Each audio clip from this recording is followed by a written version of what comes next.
Still going to talk about a little bit about control flow. So let's dive right into loops, repeating code. First, we're going to talk about this for loop. The for loop is going to be all about repeating code. So just as a reminder, repeating code is a way to allow for not duplication, and you're actually maybe executing more than one line code at a time. So the C programming language has certain constructs designed for the language that you can use when you want to repeat code. And this allows you to repeat a block of statements until some condition is met. So it's similar to the for loop in that you're going to evaluate a Boolean expression, a condition. You can't run forever. When you run in a loop forever, that means it's an infinite loop. And there are only certain times you may want to do that. Usually, again, for like monitoring or listening to something. So the number of times that a loop is repeated can be controlled simply by a count. There are two types of loops that you can do. A counter-controlled loop or like a sentinel-controlled loop is what they call it. A counter-controlled loop means that the loop runs 10 times, 20 times, 30 times, a specific amount of time. It repeats the same statement block inside the loop a number of times. You can have another type of loop where it's not counter-controlled. It may run 5 times, it may run 100, it may run 20. It all depends on a condition, a variable or something. So for example, you can run a loop that says, I'm going to run my loop over and over and over until the user enters quit. So until the variable changes to quit. It's not counter-controlled. It's not dependent. Again, it may run 10 times, it may run 100 times. These are the two different type of loops. And so I'll provide examples of both. But just think of this at a high level. When would I want to repeat code? Oh, well, I may want to repeat code 5 times, a certain amount of time, definitive amount of time, or I may want to repeat code based on a certain condition entered by a user. And that's called sentinel. Our for loop has the for keyword. It's used to execute a given number of times. It's usually used for counter-controlled, but it doesn't need to be. You can use it for counter-control loop or a sentinel-control loop. It's up to you. But a lot of the examples and a lot of the practice is counter-controlled, a certain amount of times. If you want to display the numbers from 1 to 10, for example, you would use the for loop. You would not want to write 10 lines of code with the same printf statement in there displaying a different number. That's very inefficient. It's very time consuming. You would use a for loop to repeat code. What you would do is you would do something like this. Here's an introduction to what the for loop looks like. The syntax. You have the for keyword and then you have these parentheses again. The parentheses identify different things that are going on for the for loop. Then you have a bracket and you have statements inside the bracket. So again, the brackets represent the body of the loop, just like the brackets represented the body of an if statement. If you have one single statement in there, you don't need the brackets. But good practice to always use them. So in this example here, you see the for keyword. That should be the first thing you identify. The operation, how long it's going to run, is controlled in what appears between the parentheses after the for keyword, which we're going to go into specific detail. There's basically 3 different expressions inside there. And you can recognize them because they're separated by the semicolon. So the semicolon says this is an expression statement. So what are those 3 things doing? We're going to describe. The action that you want to repeat is inside the body of the loop. That's what happens so many times. In this example, the body of the loop is printf. So if a condition is evaluated to true, it will keep printing that number. And again, for single statements, you can omit the braces. So let's go through this in detail. The general pattern for the for loop is you have this type of statement. You have a for, and then you have a starting condition. This is pseudocode. This is not, I'm trying to describe the for loop here. So the starting condition is the first thing, everything before the first semicolon. The second thing is the continuation condition with a semicolon at the end. And then the last thing in between the parentheses is action per iteration. And I want to describe each one of these. And then after that, inside the body is the loop statement. The loop statement is pretty easy. That's just inside the body. That's the code that's going to be executed. That's repeated each time. That's pretty basic. And again, you can either have braces if you have multiple statements or a single one if you have, or you omit the braces if you have a single statement. The starting condition, that first thing inside the parentheses before the first semicolon, is usually, but not always, it usually initializes a variable called the loop control variable. That's the variable that you're going to start at looking at each iteration. So the loop control variable is typically a counter of some time. Not always, again, I want to emphasize that. It doesn't have to be, but a lot of times in a for loop it's a counter. and it tracks how often the loop has been repeated. That's what this starting condition and the loop control variable is doing. You can also declare and initialize several variables of the same type here with the declaration separated by commas. So you can have multiple initializations here, variables. Now, depending on what C compiler you use, you may not be able to declare those variables inside the for statement. If you use anything below the C99 compiler, you have to declare the variables outside of the for statement, and then you would just initialize them in where the starting condition says. But we'll go through some of those examples. But the starting condition is where you initialize variables. It's the loop control variable, and it's named for that reason because it controls how often the loop is going to execute. It's when you initialize it. The next thing I want to talk about is that continuation condition, the part that's after this first semicolon in the for loop. This is a logical expression. This is the condition that's going to evaluate the true or false. This is when you're going to jump in the loop or exit the loop. This determines whether the loop should continue to be executed. As long as this condition has a value of true, the loop is going to continue to execute. All the statements in the body are going to get executed. This will typically check the value of the loop control variable. So you initialize the loop control variable in the starting condition, and then you look at it in the continuation condition. You can put any logic or any arithmetic expression here as long as you know what you're doing. The continuation condition is tested at the beginning of the loop rather than at the end. This is referred to as a pre-test loop. You'll notice the difference when we talk about the do-while loop, which is a post-test loop. But what this means is that the loop statement may be executed once, it may be executed 0 times.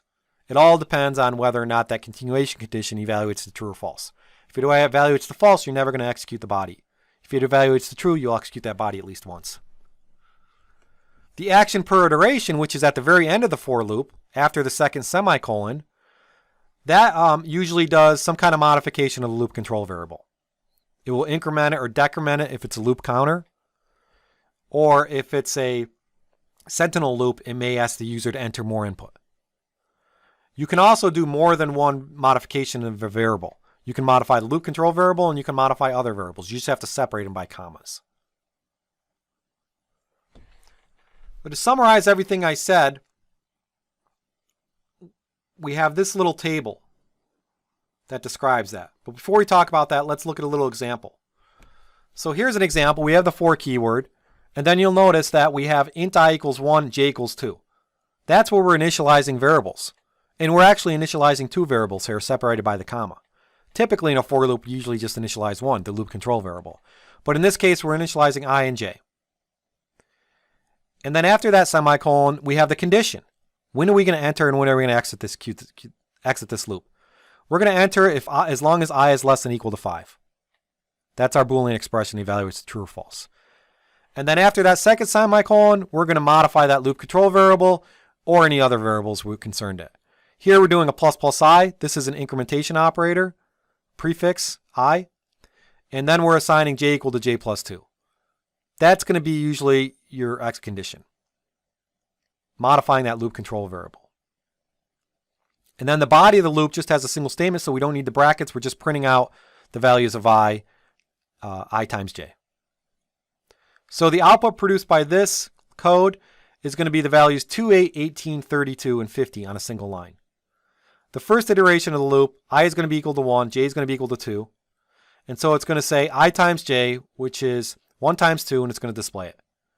It's going to check to make sure I is not greater than 5. I is not, it's 1. So it's going to go back up and execute a second time. It's then going to say I is now equal, and we're also modifying that variable I in our last statement. So in the second iteration of the loop, I is going to be equal to 2. And j is going to be equal to 2 plus 2, which is 4. So now we're going to multiply 2 times 4, which is 8, and we're going to display it. And then we're going to check. Is I greater than 5? No, I is still 2. So we modify I to now be equal to 3 for the next iteration, and we modify j to be equal to, 4 plus 2, which is 6. And then for the third iteration of the loop, we multiply I times j, so we say 3 times 6, and we display 18. Before we execute the fourth iteration, we check to see if I is greater than 5. No, it's 4. And then we increment it. We say it's 5. It's not. It's equal to 5, so it will still run. then we'll do 32, and then we'll do 50. So this is a for statement. You want to run this and execute it in the code browser and play around with it and change things. But what we're doing here is we're doing 3 separate things on a single line of code. We're initializing the loop control variable or any other variables. We're having our Boolean expression after our first semicolon, our exit condition. And then we're modifying the loop control variable and any other variables we want as that last part of the for statement. So to summarize what we're doing, I found this nice little handy chart from a book, and I wanted to show you. This summarizes everything. That first semicolon initializes the loop control variable. After the first semicolon, we're doing our condition, our Boolean expression. And then after the second semicolon, we're modifying that loop control variable. And this is the typical example you see. This is a counter-controlled loop that starts at 1 and goes all the way to 10. So this is going to actually execute 10 times. The key being there less than equal to 10. So you're going to see relational operators as our conditions, just like we saw relational operators as our conditions in our if statement. The key here is you want to modify that loop control variable or you're never going to exit. So the plus plus count's very important.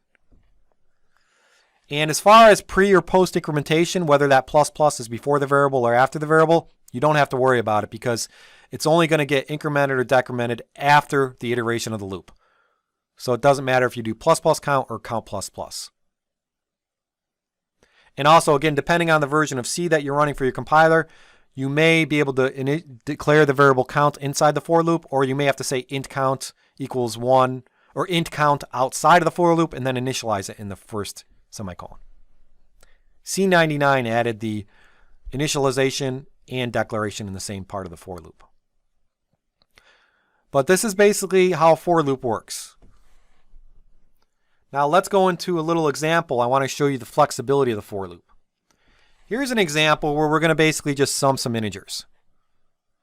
And in this example, we're going to ask the user to enter a number of integers they want to sum. We're going to store that in a variable called count. We're now going to have a for loop that goes through all of those, depending on the number they entered, iterate through that many times.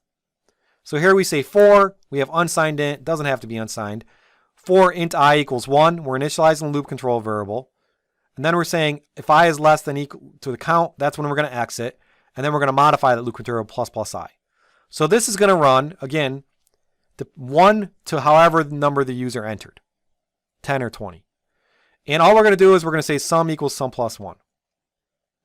Now the for loop is so powerful because the for loop allows you to modify many variables. We don't even need to put that sum plus equal I in the body of the for loop. We can put it at the end of the last statement. So in addition to incrementing I by 1, we can just say sum plus equals I plus plus. So we did everything in a single line of code. And that shows you the flexibility. It's all because we can modify the variable in the for statement itself. We don't have to have that line of body. So let's take a look at this example in code blocks to show you how you can manipulate it and see what the output is.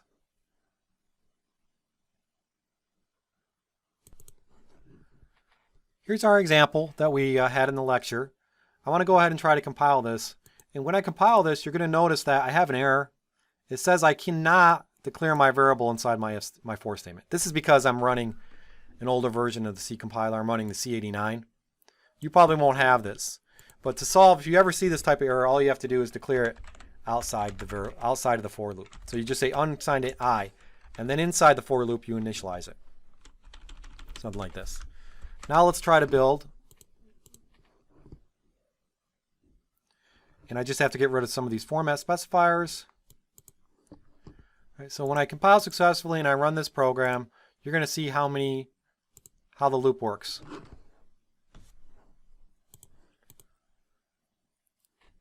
It's going to ask me to enter the integers I want to sum. If I enter 5, it's going to sum up 1, 2, 3, 4, and 5, which is 15. And what we could do to debug this is we could add a bracket to the for loop, and we could want to just see how many times it runs. We can add a print statement. Not necessarily debug it, but just see what's going on. We could say inside loop. And this will tell us that the loop runs 5 times. Because it's going to run I to count. So what I want to demonstrate is how many times this is running. So now when I build it, and I run it, I'm going to see what's happening for each iteration. So I'm going to say I say 8. Inside loop, inside loop, inside loop. I didn't add a line feed, so it's tough to read, but inside loop is displayed 8 times. And then I sum up each of those numbers inside loop, so the answer is 36. 1 plus 2 plus 3 plus 4 plus 5 plus 6 plus 7 plus 8. So you can play around with this, but again, we initialize our loop control variable. We check the condition to exit. We're going to exit once we hit whatever the user entered. If the user entered 8, we're going to run 8 times. And then we have to modify I. If we didn't modify I here, you'd have a forever loop. And what would happen when you ran the program, it would run forever. So you'd see after you entered the number, your program would never exit. So say we enter 6, I hit enter, look at what's going on. It's just printing loop inside. It's never exiting. It's an infinite loop. So that last thing is very, very important. You always want to modify your loop control variable. And again, the loop control variable it determines the exit. In this case, I. So the for loop is used quite a bit. It's very easy to use, and it allows you to do 3 different things inside of loop. Initialize the loop control variable, check the loop control variable for the exit condition, and then modify that loop control variable. Those are 3 things that you have to do in a loop, and you can do in a single statement. Now let me just talk about the infinite loop real quick. So I just demonstrated an infinite loop. This is where you never exit, and you have no obligation to put any parameters in the for loop statement. You can actually write an infinite loop on purpose. The way that you would do that is you would just put the semicolons in there. So you would have a for loop with 2 semicolons. If you ever see that, that means you're writing an infinite loop. Now, typically you don't want to have infinite loops, but there are times. Because the condition for continuing the loop is absent, the loop will continue indefinitely. This is sometimes useful if you're monitoring data. So if you're monitoring data, you might have something in there. Typically, when you have a forever loop, you usually also have a sleep, which will pause execution of the program, maybe for a second, so you're monitoring something. The other use case where you might have an infinite loop is if you're listening for a connection. So if you're waiting and you're listening for a connection, or if you're polling something to see something, you may do that. Now, some people argue that you should never poll and you should never listen, but that's another argument. That's really the only case for some for loops that are infinite.